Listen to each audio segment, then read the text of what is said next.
If I were a shyster lawyer from Columbia or NYU, you can bet that if I was a shyster lawyer from NYU or Columbia or one of the other denizens of villainous lawyers, I would be suing the movie company for putting out this pollution because it triggered this kid. His hair was dyed like a character, the Joker. He was dressed like the Joker. He was playing a part of the movie. They absolutely could tie it to the movie. What, are you crazy? You can't see the connection? How blind can you be? Andrea in Sacramento. Andre, you don't agree the producers have anything to do with it. Okay, let's hear your point of view. Hey, Mike, I'm like you. I'm a libertarian, conservative gun owner, but the reason why I say the producers can be blamed is that I look at it the same way as people who make soda or fast food, and really people have to choose what they watch, what they eat. And if we start saying, well, you can't produce this, how's it different than Bloomberg saying, you can't have a 16-ounce soda? I mean, at the end of the day, I come from former Soviet Union. Believe me, I'm not for the government trying to tell me what to do. But so your fear is the First Amendment. You want absolute freedom of choice. It's a very good point. It's certainly something to be concerned about with an overbearing government. In other words, where does censorship end once it begins?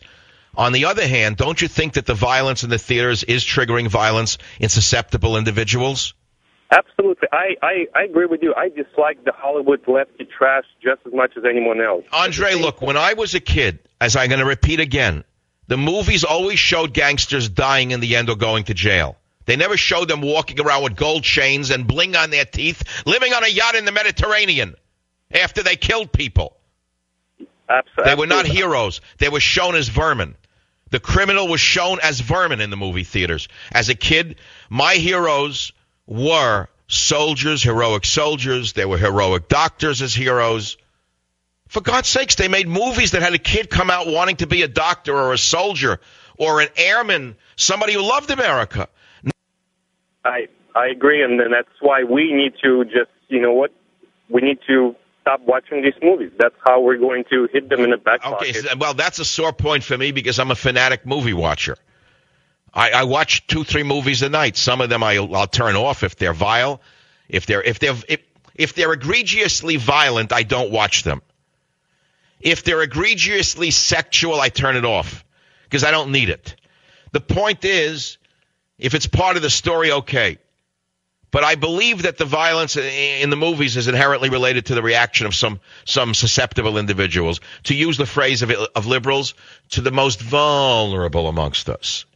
They're always talking about the most vulnerable and how the most vulnerable in our society need to be helped with welfare or this fare, that fare, my fare, your fare, his fare. Everyone is fair game to the bureaucrat. Well, the vulnerable individuals who are mentally weak, who, whatever the reason, I don't know the idiot's justification. He was studying neurosciences. There was a report that he was dropping out of the PhD program. That's a justification to go kill people because you couldn't make it in a PhD program? That's crazy. Believe me, a PhD program in a real university is probably one of the toughest things you can go through. I did it. I earned my PhD in 2.3 years, 2.5 years. One of the world records at University of California at Berkeley. And I'm very proud of it. But there were days I almost cracked from it. There were days I almost snapped. That a wife and 2 children, affirmative action was working against me. But I don't want to go into my point. The thing is the PhD program is probably one of the most difficult programs in the world if it's in a real science, as opposed to if it's not in ethnic studies, for example, or something along those lines, one of those fake PhDs, or a governmental agency PhD. You get it in a real science. The kid was studying neurosciences today. Who studies neurosciences? Who knows? Did he have some neurological problems as a child that he was interested in deciphering or elucidating for himself? Was he on medication? I don't know. I don't care. He's a cold-hearted mass murderer. He should be executed. Okay? And the violence in the movies has to be stopped. That's it. Blame Hollywood. Blame the government.